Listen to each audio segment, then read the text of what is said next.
This is Dario and I'm Sabiha Samar. Here are today's top stories. Uzbekistan has been recognized as the leading Central Asian country in responsible artificial intelligence. According to the Global Center on AI Governance Global Index on Responsible AI, Uzbekistan ranks 70th globally among 138 countries evaluated in the study, with a score of 11.27 points. This achievement is largely due to 3 presidential orders that focus on advancing AI in key areas, including cultural and linguistic diversity, international cooperation, public sector skill development, competition authorities, and transparency. The GIRAI assesses responsible AI across 19 thematic areas divided into 3 main dimensions: human rights in AI, responsible AI governance, and responsible AI capacities. The study involved collaboration with 16 regional hubs, including the Institute for the Development of Freedom of Information for Eastern Europe and Central Asia, evaluating each country based on government frameworks, actions, and non-state actor initiatives.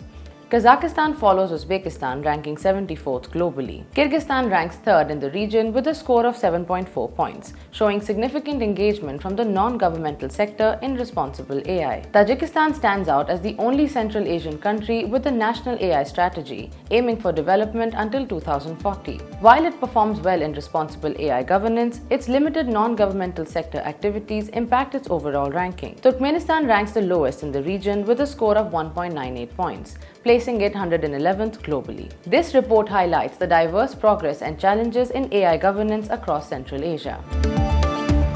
The United States is reportedly relying on Central Asian media to counter Russian and Chinese influence in the region. According to Donald Lu, U.S. Assistant Secretary of State for South and Central Asian Affairs, this initiative aims to compete with the People's Republic of China and counter disinformation from both Russia and China. Speaking before the Committee on Foreign Affairs of the U.S. Congress, Lu stated, "We have an important struggle in South and Central Asia. This is a struggle to compete with the PRC, counter Russian and Chinese disinformation, and prevent terrorist activities." Lu stated that the US is providing financial support directly to local media outlets to create an alternative to Russian media and promote fact-based content. He stated that Central Asia is a key area of competition for the US with China and Russia. Specifically, Lu mentioned that media outlets in Kazakhstan are receiving American funds to help reduce interference from Russia and other countries.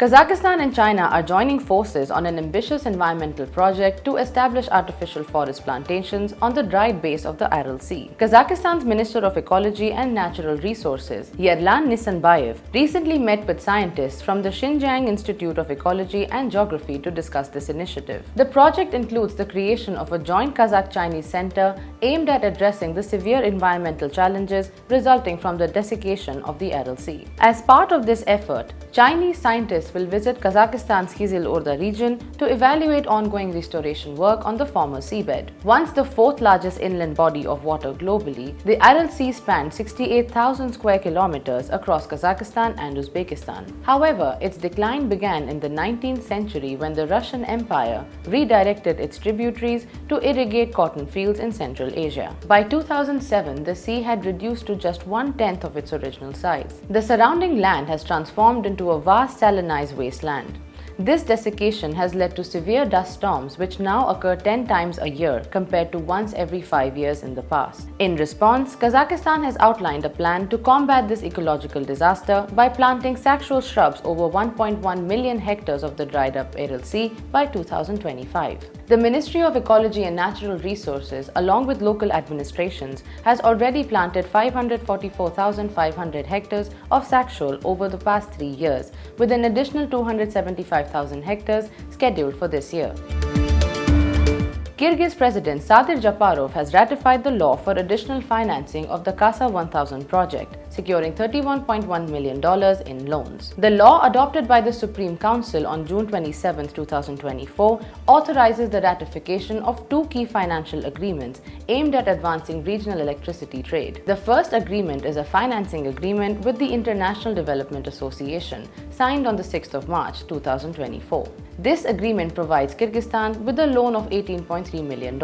Notably, the loan carries a 0% interest rate for 50 years, with a 10-year grace period. The second agreement is a loan agreement with the Islamic Development Bank, signed on the 21st of April 2024. This agreement allocates $13 million to Kyrgyzstan, featuring an interest rate of 1.5 per annum for 25 years, including a 7-year grace period. These agreements are crucial for the implementation and expansion of the CASA 1000 project, a major regional endeavor designed to transmit surplus electricity from Central Asia to South Asia. This initiative is expected to enhance electricity transmission and trade between the regions, fostering regional cooperation and energy security. The ratified law fulfills the domestic procedural requirements for these agreements, marking a significant step towards promoting energy stability and economic growth across the participating countries.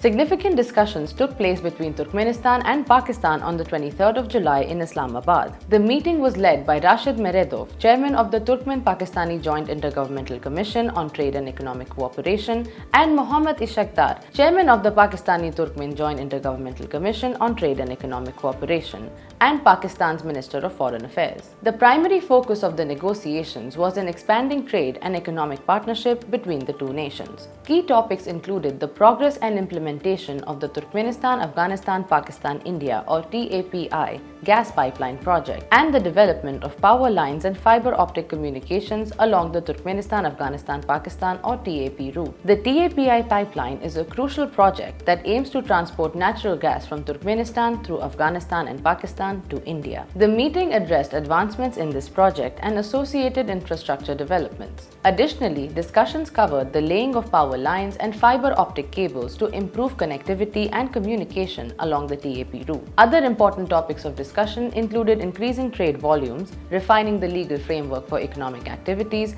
and advancing joint projects in the energy and transport sector. The importance of enhancing cultural and educational exchanges between the two nations was also noted. Chinese engineers and Taliban officials have resumed work at the Afghanistan's Mes Aynak copper mine after a 16-year delay due to ongoing conflict. Mes Aynak, located about 40 kilometers southeast of Kabul, holds the world's second-largest copper deposit, estimated to contain 11.5 million tons of copper ore. The $3 billion mining deal was initially signed in 2008 with a Chinese state-owned firm, but was stalled by the war between NATO-led forces and Taliban insurgents. With the Taliban's return to power in 2021 and the withdrawal of foreign troops, efforts to exploit Afghanistan's vast natural resources have recommenced. A ribbon-cutting ceremony in Shah's Bandari marked the start of construction of a crucial 9-kilometer access road in Logar province. Deputy Prime Minister for Economic Affairs Abdul Ghani Baradar emphasized the need for the rapid progress, stating the time wasted in the implementation of the project should be recuperated with speedy work. Officials project that it will take at least 2 years before the first copper is extracted by the China Metallurgical Group Corporation. Chinese Ambassador to Afghanistan, Zhao Sheng, emphasized the strategic importance of the project, highlighting the deepening economic ties between the two nations and the potential for increased bilateral trade and cooperation. This initiative comes at a time when copper prices are high, driven by growing markets for electric vehicles, renewable energy technologies, and artificial intelligence infrastructure. As the world's largest copper consumer, China aims to secure reliable mineral resources amid shifting geopolitical and economic landscapes. That's all for today's news. Stay tuned for more updates.